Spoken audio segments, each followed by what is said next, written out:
Hello tubers and tubettes. My name is David and I live in Northern California. Today I wanted to talk about a new YouTuber that I've been watching. Just started watching him, but I think I had seen him before. He's interesting because he's up in Canada and the views and everything up there. These different campgrounds are pretty awesome. He also is talking about going to Argentina on the PanAmerican highway. So that's a big deal of what he's planning on doing. I was watching him for quite a bit. His girlfriend looks like she's, I should say, I think it's his girlfriend. She looks like she's Spanish, and he is a white guy, a Canadian. And I was watching him this time, and it was interesting because I had been watching another couple, and they were in a bus. And the more I watched it, the more I kind of picked up on little things that I was like, that's strange. And one of the strange things about the bus people, and it's called Aren't We There Yet? Like, Are We There Yet? But with art in the front of it. But another thing that's kind of weird about it is I noticed that I got some newer, some of their first videos that came out, and apparently I think she's following the bus in her little Prius. And I would think that would be a bummer, you know, not to be able to ride with them. I'm sure they could put a hitch on the back of the bus and then tow their Prius. I'm not sure how that, if it has to have the front wheels off the ground or what to do that. But normally automatic transmissions are harder to tow. But with a bus, you'd literally not even know it's back there because it's so little. Maybe a little trailer or something, just so that she could ride in the bus with them. You know, I think that would be kind of the fun of it. But I guess she's I see her, and she's got her Prius, and then they've got a bus. But they do call the bus a two artists and a studio. But I know that I have seen them sleep in the bus, so I know it has sleeping quarters set up. I don't know about a shower, and I don't know about a kitchen, but they have a hot pad and stuff. Now this other one I was watching, they were going to the end of the PanAmerican highway, which is way up in Alaska, and they're driving this van, and it took me a while to figure it out. It was mostly because as I'm watching him, he was saying things like, yeah, we've been talking to other people that are in vans and trucks, and they were on their way south, but it's hard to judge, you know, what they're telling us because they're in four-wheel drives. And I'm thinking, surely he's not driving up there on these roads with a two-wheel drive van. And yep, that's what he was doing. That is what he's doing. And so some of the crazy things about it is there are places where you're up against a mountain on one side, and on the other side it's pretty much a sheer cliff that goes down to the water. And he's saying things like, I know this is really stupid and everybody on the internet is gonna rag on me about it, but I think I can make it. And I'm like, oh my God, is he really gonna try to do this? Because, you know, accidents like that, they happen so quickly. And I think it can happen even more with him because he doesn't have four-wheel drive. So he has to make a running attack on a hill or over rocks or whatever. I mean, he has to back up quite a bit and then just gun it and use the momentum of the car to get him up. Where if you had a four-wheel drive van, which is like what I'm building, you do it completely opposite. You put it in low, and then you just creep up the rocks. You know, just crawl up it. So it's interesting to watch it, but it also makes me think this is not too smart, because where he's at, there's not only no hospitals, no tow trucks, and no people, but if you were to slip off the side of that, you would go into the water. And that reminded me of my wife's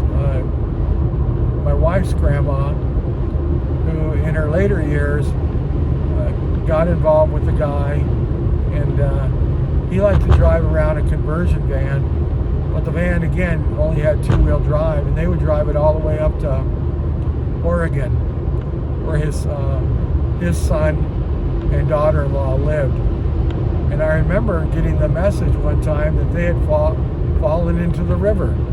They weren't even on a big cliff. It was just a slight slope, and they went too far over to one side, and the whole van went into the river, and Grandma had to somehow get out of that. They almost drowned. It was crazy. And so this guy is making these runs, at these hills. I'm just thinking, oh my gosh, wouldn't surprise me to hear that he fell into the water. So I think when you're doing that kind of off-highway stuff, you must have four-wheel drive. It looks like he's got some good tires and stuff, and he was worried about bending his rims.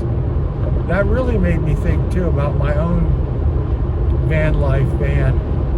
I have a set of offset wheels that are actually Hummer wheels, and they're really unique in that you can take a tire off, you can patch it, and you can bolt the tire back together without using a tire machine. It can be done out in the field, because that's how they would do it, when they go to when you go to war. And then on mine, I just had regular tires on it, and sometimes when I'd get too loose on the air, then the tire would lose its bead and go flat. So my thought has always been, I have to pick the tire that I want, that's sized correctly for my van, and then I can get some run flats that are like internal PVC material that would go inside and create a lock on the wheel, so the wheel doesn't want to fall off the rim. There's companies that do that, and they use Hummer wheels, and I have a set of Hummer wheels, so I think I am probably going to set mine up that way. So that way I can also lower the air in my tires, so I have more traction over sand, and then I can also have it set up so that it would be a bead lock. And because it was done by the U.S. military, it is DOT approved. So that's hard to get run flats that you can run on the highway. Typical run flats, you might drill a hole through the tire to hold it onto the rim so it doesn't even spin. But on these Hummer wheels, it's an interesting way, because what it does is there's a PVC sleeve that goes inside the wheel, and it pinches the tire between the bead lock and the actual rim. But if I got into a really bad situation, well, obviously I'd have a second tire with me, maybe two tires depending on where I'm going, but I'd have an extra spare with me that I could use. But say I was really in the boondocks, I could literally unbolt that wheel and be able to patch it and then air it back up, which that'd be incredible to do it in the field. So in my van, I do plan on having like an awesome set of tools, probably some snap-on tools, and I'm going to have an air compressor with a tank so that I can easily air up and air down, and also use it to be able to pull the rim apart, with a lug wrench adapter on it, so I can pull them off quickly. But I think the air compressor could be used for a lot of different things, airing up the bags and stuff like that. So that's my thought, once I saw this guy running up these hills. And I am really thinking more about putting that gear vendor on there too, not so that I could go faster. I probably will still go about 65, but it'll probably drop the RPMs by about 1,000 RPMs, and that'll save fuel, which is important, but it will just be a lot easier on all the components down the road. I'll have to find out once I figure out the tire height that I want. I did see a van that was similar to mine, and the guy had 35s on it. My tires right now have 30, my wheels right now have 37s on it. Same thing you would have on a Hummer.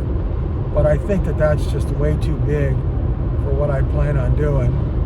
So my truck has 33s on it. It's 33-inch tall tires, and I think that's about right for my van. I think my van right now has probably 28s on it.